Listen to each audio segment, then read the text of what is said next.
วันนี้โอเคมาเวลาย้ายห้างมาบอกเรื่องเงินต่อพี่น้องเลยอาซีมอพี่น้องก็เดยก่อนนะจึงสิว่าแม่นของไผ่พี่น้องเนาะโอเคน้องก็เดยใจเลยเดยโอเคนับมันก่อนเด้อ2 ล้านนับกันฮอดซาใบในแม่นเลยยันมันบ่พอเด้อ6 7 8 9 10 11 12 13 14 15 16 17 18 19 20สาวครบเนาะโดย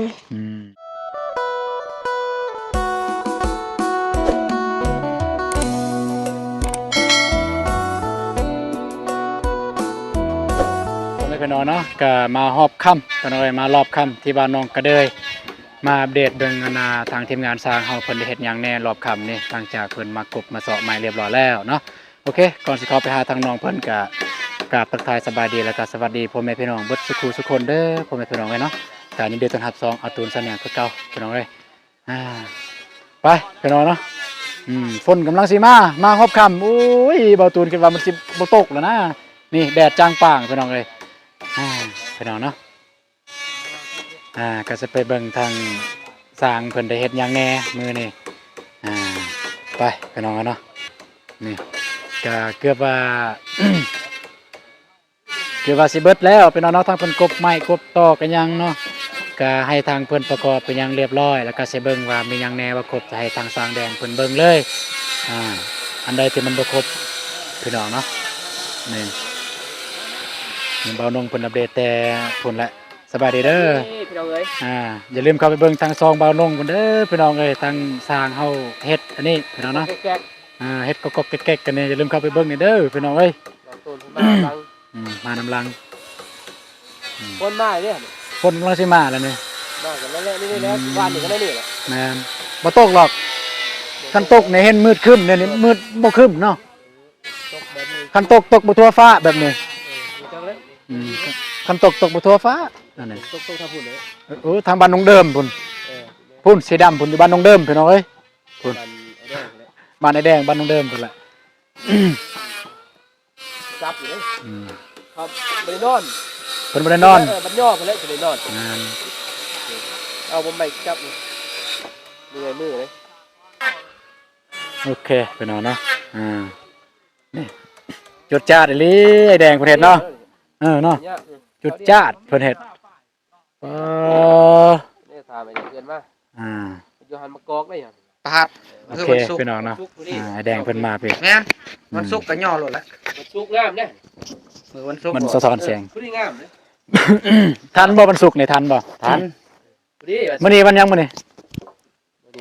วันพุธประหัสพุธวันที่1วันพุธแม่นแหละมื้อนี้ออกเลขออกเนาะมันพุธซื้อเลขงูเด้อเลขงูไอ้น้องซื้อเลขงูอยู่นี่เช้านี่เห็นงูอยู่นี่งูเด้องูกับนูเลยซื้อเลข6 โต6 โตเลย4 โตถือมาสร้างนี่เลยเหรอโอ้ยกันถึกไปซื้อเลขบ่คันถึกเงินบ่สมไปซื้อเลขแล้วถึกนี่4 ล้านเฮ้ยมาสร้างให้เห็นใหม่เลยน้องก็ได้เอาออกเลยใหม่นี่เอาใหม่เลยใหม่งามเอาน้ำไม้แดงเลยตรงงามเลยงามมากแล้วเนาะโอเคกันว่ามันถึกเนาะสาธุยากแหละคนเฮานี่ยากนะนี่มื้ออื่นมาแล้วก็ประกอบแล้วก็แล้วก็เข่งเสาตีนเสาแหละมื้อฮือก็ย่อโลดแหละนี่แต่เอามื้อฮือย่อทางนี่ทำนี้แดงไว้นี่แค่ทำนี้แม่นก็ไม้ไว้เพราะนั้น3 เมตรนะ3 เมตรสำได้แดงเบิ่งแต่นายเฮือนไปหาหน้าทางสิเอาจากเม็ดหน้าทางสิเอาแต่กงไม้นี่เลยหน้าทางกูไม้นี่แม่นเอาไปเบิ่ง3 เมตรลอง3 เมตรสำได้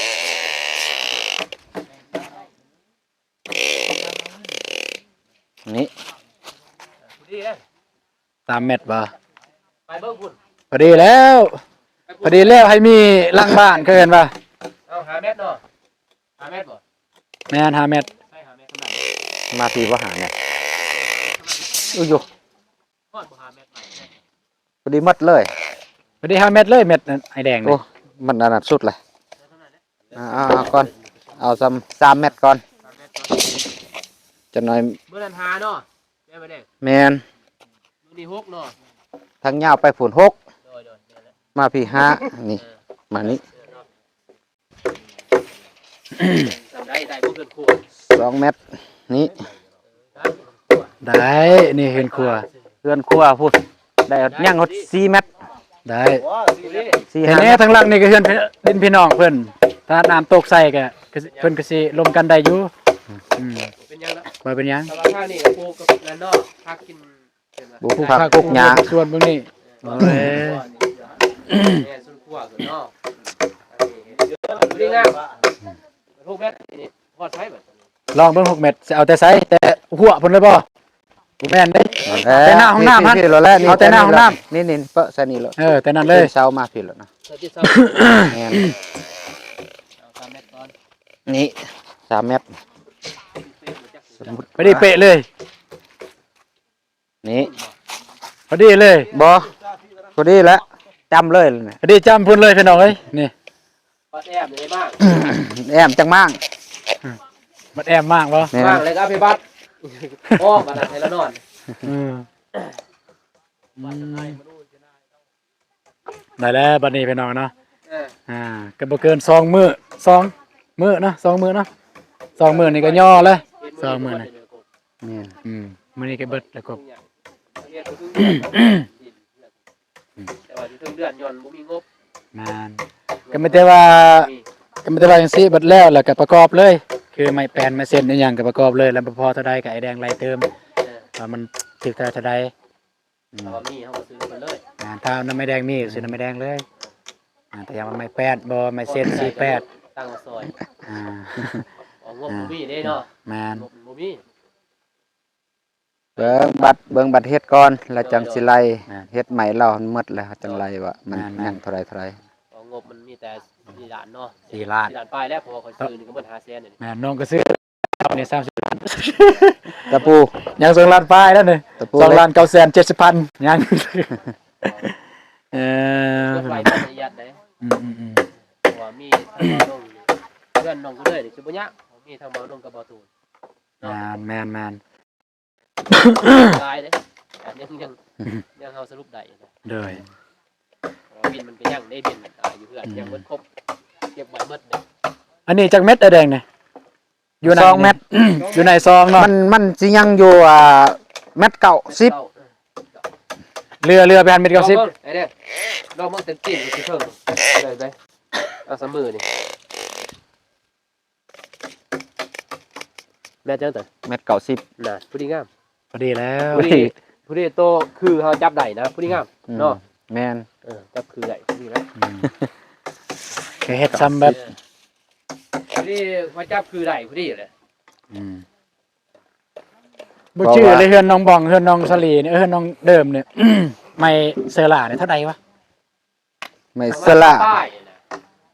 ะ20หรือ30นี่แหละ ประมาณนั้นแหละ เอาไปซื้อน้ำกันนะตอนเฮือนน้องบอง แม่น 35บ่ น้องบ้องน่ะ35ป่ะ 35ไปซื้อตื้มอีกได้พอได้ ซื้อเตอร์มา แม่2แผ่น บ่แล้ว เป็นตับ3ตับ 15 แผ่น อ่า บ่เกิน30ป้ายเลย37แผ่นเนาะ ประมาณนั้นแหละ ประมาณนั้น เพื่อนน้องเดิมนี่ประมาณว่าเศร้าตับ 7บ่ เศร้าไปของแนวหนาน้อยตัวนั้น เบิ่งเด้อ เอาหนังสือหนาน้อย มันมีน้ำใบแต่หน้าน้อยนี่เนาะ แม่นของน้องเดิมหนาน้อย ใหญ่นี่ก็สิบ่เปลือง อันนี้น่าใหญ่ นี่นายใหญ่เด้เต่าใช้เต่าหาบ่พอ 25เรือ เรือ เรือ เพราะว่า คันเรือกันดีคันเรือยานแต่บ่พอที่ แอมขึ้นนี่มันก็ตก ไหนกะ10แผ่น ประมาณนั้น2 เมตร กะ10แผ่น ไรว่า12 แผ่นเอ้า12 แผ่นเพื่อเฮาอันนั้นเด้ เรื่อง เหลื่อมเด้ 2แผ่น 12 แผ่นทางหนึง12 แผ่น 2 เหลือ เรือ เรือไปแอมเฮือนครัวเลย เรือกะน้อย พัก นึง ผ่อนเมื่อยกัน พักผ่อนเมื่อยกับพักผ่อน อื่นจังว่ากันอีก เมื่อจึงคอยว่ากันไหม เอาเมี เมื่ ย อน ทั้ง เมื่อไหนแดงไหนประกอบเลยบ่เนี่ยแดง ประกอบแล้ว มื่อ มื้อนี่มาประกอบตัวนี้แหละ มือฮื้อเนี่ยก็ย่อแล้วเนาะ ย่อเลยตอนเช้าพอดีถึกวันดีอีก ติกวันดีเลย วันศุกร์ เอ้ย ผู้ดีงาม อ่าพ ราะว่าเฮือนเล่านี่มันไว้เฮาบ่ได้ปรับเสาคือเฮือนน้องเดิมเฮายังได้ปรับได้ซอย เพื่อนน้องเริ่มน้องสลี แม่น ซอยเมื่อเพื่อนน้องบอง แมน น้องบองหรือบริซอยแบบ น้องบ้องบ่ได้ซอย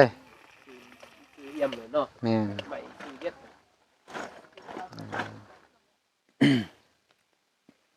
ไม่ข้างเนี่ยไม่คูเนาะเป็นไม่คูเอาเพราะว่าไม่น้อยได้เนาะ กูแล้วบ่ได้ดอกน้อยได้ใหม่หั่นบ่ได้11เนาะ อะไร 12 12บ่เนี่ย แม่น ซองมันบ่จะคัก 12 12 อ่า ซองเลย ธรรมดามัน เลย 15 14พอดีก็เฮ็ดตัวนี้11 11 บากอันนี้ ได้บากหนิดนึง บากนิดนึงงามเลย แม่นย่านว่ามันล่มบ่แม่นหยัง นี่มันแนนเลยนะบากแนนตึก อืม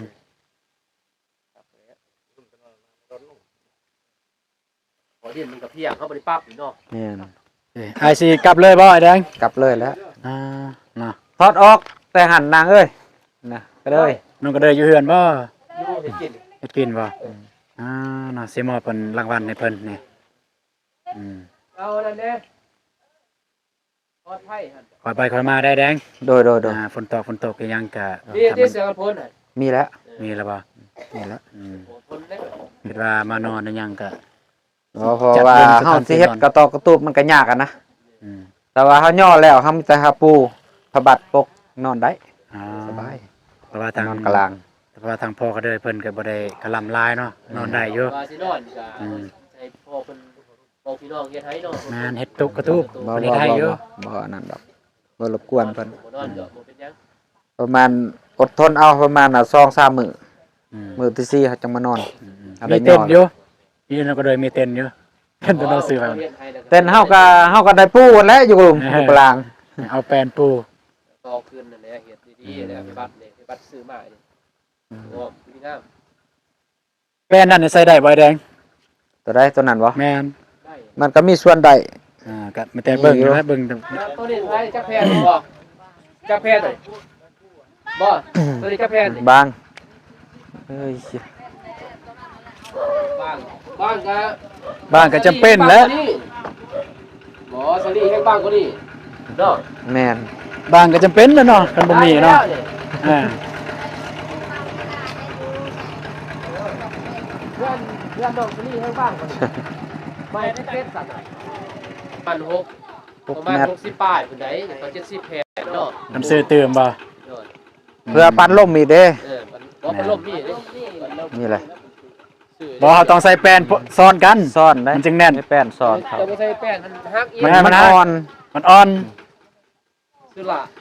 หนึ่งมาจังสั่นซองมามัน ใหญ่ได้หนาเศร้าได้หัน หน้า เศร้าเลย หน้าเช้าวันนี้เวลาฝนตกมันแดดแล้ว มันคด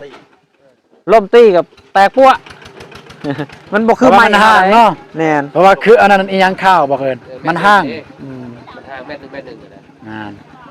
ไม้เฮาห้องแล้วบ่เป็นหยัง บัดนั้นเฮาสิไปยิงคออีกเนาะ แม่นก็ต้องได้ใส่แป้นนำเด้ซ้อนกันให้มันแข็งแรง บัดเจ้าสิใส่คอเป็นล่มอีกเนาะ แม่น ยิงเข้าหานนี่บัด อ่า คอไปได้บัดถ้าบ่มีก็บ่ได้ใส่แล้วคอ นานเฮ็ดตามมีเลยเฮ็ดไปก่อนเลย อืมประกอบไปก่อนตามที่มีเลย แล้วบ่พอเท่าใดจึงค่อยว่ากันใหม่บาดนี้ แม่น นาน เอ้าจังสั่นแล้วอาจสิได้กลับ สิกลับบ่ โดย เด้อ คนบ่ตก ไปหาน้องกระเดยก่อน เด้อ โอเค ไปแล้ว เด้อ13โอเคพี่น้องไปหาน้องกระเดยเพิ่นก่อนเนาะบ่ฮู้ว่าน้องเพิ่นเฮ็ดหยังแล้วก็สิมอบของขวัญรางวัลพี่น้องเอ้ยเพราะว่าน้องเพิ่นมีงบจากผู้ใหญ่ได้ให้น้องเพิ่นจำนวน2ล้านกีบพี่น้องเอ้ย ไปดี สบายดีโดยสบายดีขึ้นมาดุแต่เนาะน้องสาว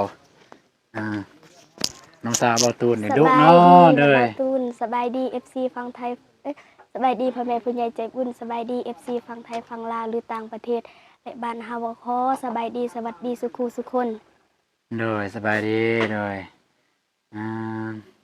เป็นจังไดมือแรก สร้างเพิ่นมาเฮ็ดรู้สึกจังได รู้สึกดีใจ ดีใจบ่ โดย กับการเฮ็ดกินเฮ็ดยากนี่ก็ยากบ่ บ่ บ่ยากเนาะ โดย สร้างเพิ่นบ่ได้ติบ่ว่าโอ้บ่แซ่บ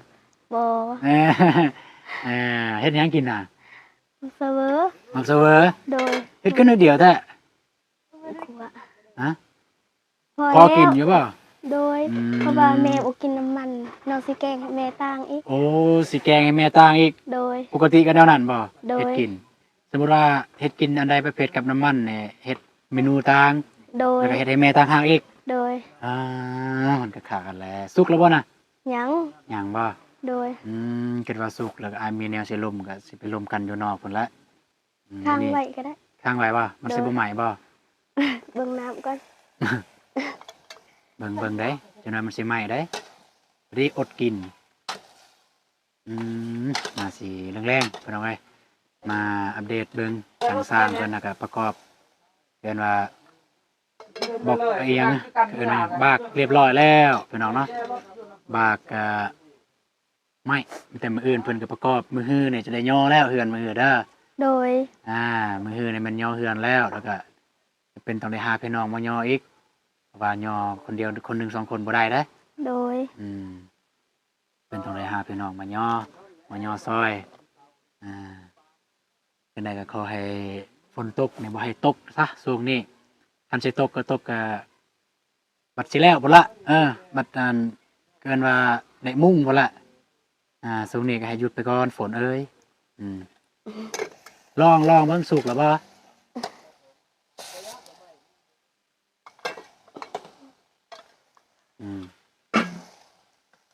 อันนี้แหละพี่น้องต่างนอกไว้ให้กินเห็ดยาก ลุกแล้ว สุกแล้วบ่ โดย อันสุกกะปรุงเลยหมอน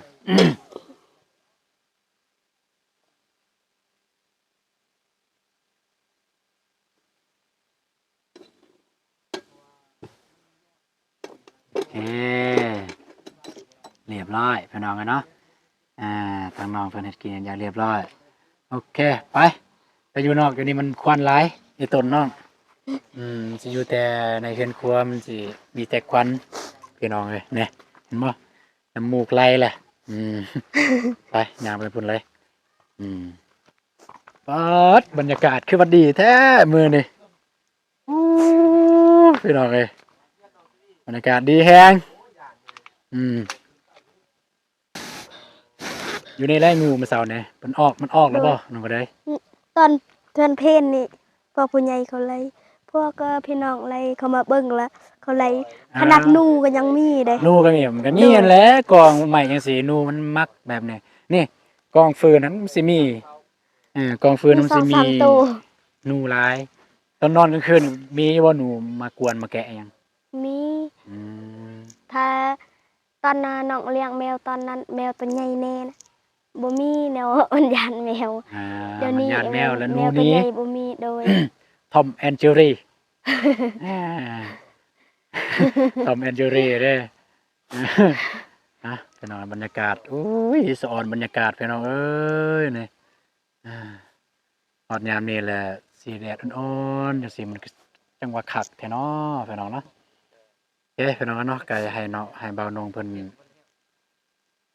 ลมโทรศัพท์ก่อนได้เพิ่นมาจับกล้องให้เบาตูนจักหน่อยหนึงพี่น้องเนาะน้องก็เลยฮู้อย่าบอกว่าน้องน่ะมีคนเบิ่งไลน์เด้คนติดตามเบิ่งน้องเด้อ ได้เบาน้องมาจับกล้องให้น้องนะ ครับก่อน เด้อสิเก้าเลยโอเคเดินทางปลอดภัยเด้อ เดิน เด้อพี่น้องเลย คำเด้ มันบ่สะท้อนบ่ไอ้เบิ่งแต่นั้นมานี่เลยก็ได้มานี่น้องก็ได้ อยู่นี่แหละอยู่นี่แหละ อยู่นี่ได้ป่ะ อยู่นี่แหละ นั่งเลย โอเคพี่น้องเลยมาให้รางวัลคนขยัน มาให้รางวัลคนขยันก็คือน้องกระเดยเพิ่นพี่น้องเนาะที่จริงนี่บ่ตุนก็ได้ครับงบเนี่ยตั้งต้นแล้วได้ดนแล้วประมาณ3มื้อนั่นแหละ3มื้อที่แล้วแต่ว่าเฮาก็คือติดกันนะ กับตัวเมื่อวานนี่กับตัวนี้ก็เลยบ่ได้มอบพร้อมกันก็เลยมอบพร้อมกันมันก็ยันมัน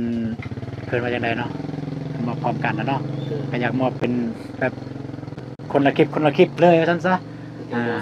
แม่นสิบ่สับสนเวลาผู้ใหญ่เพิ่นเบิ่งอะนะเพิ่นบ่สับสนพี่น้องเอ้ย ต่างคนละต่าง แม่นพอดีเลยพอดีบุญน้องก็เดยเลยพอดีมื้อฮื้อเนาะหยอเนาะ กิน แม่นพอได้ซื้อของกินแล้วมอบมื้อนี้มื้ออื่นมื้อเทื่อน้องอยากกะเกียมเด้อยากกะเกียมแนวแบบมีหยังแหน่ที่แบบสิแบบต้องหาพี่น้องมาย่ออยู่แล้วอะนะ พี่น้องนั่นแหละ ต้องหาพี่น้องมาย่ออยู่แล้วต้องซื้อของกินซื้อก็เอิ้นว่าเลี้ยงพี่น้องเพิ่นมาย่อซอยนั่นแหละแต่จริงนี่บ่เลี้ยงเพิ่นก็บ่ว่าดอกบ่เป็นแล้ว แต่ก็ของเฮาได้หาแล้วเนาะก็บ่เป็นนั่นแล้วต้องได้เลี้ยงนะแม่นเกินว่านำใจต้องมีเราก็ปฏิเสธบ่ได้ดอกเรื่องมันก็คือว่าเล็กน้อยหลายซำใดพี่น้องพอดีมีผู้ใหญ่เพิ่นเห็นเพราะว่าเห็นทีมงานผู้อ้ายนี่ก็มาอัปเดตน้องเรื่อยๆแล้วก็เพิ่นเห็นในช่วงนี้ก็ช่วงก็เอิ้นว่าเฮ็ดเฮือนเพิ่นก็เลยส่งเงินมาเพิ่นว่าเพิ่นอยากให้น้องกระเดยนะให้น้องกระเดยนะอยากใส่ใจในชีวิตประจำวันนั่นแหละใส่ใจในตอนเวลาเฮ็ดเฮือนนี่คือสิ่งของที่จำเป็นเพราะว่าแต่เกลือเป็นนัวบ่จังซี่ของกินของยากจังซี่นะ โดย สิ่งของที่จำเป็นในเฮือนในซานก็ได้จำเป็นให้น้องซื้อเท่านั้นเพิ่นโอนมาจำนวน2 ล้านกีบให้น้องเด้อ โดย ของน้องกระเดยเพิ่นเป็นน้องเลย2 ล้านกีบ อันก็จะไปซื้อจนหมดเลย มันไปซื้อเบิดเลยเอ้ย2 ล้านเลย โดย ประหยัด1 2 3 4 5 6 7 8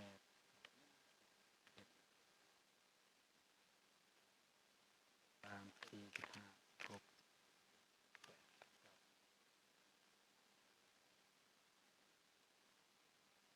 5 6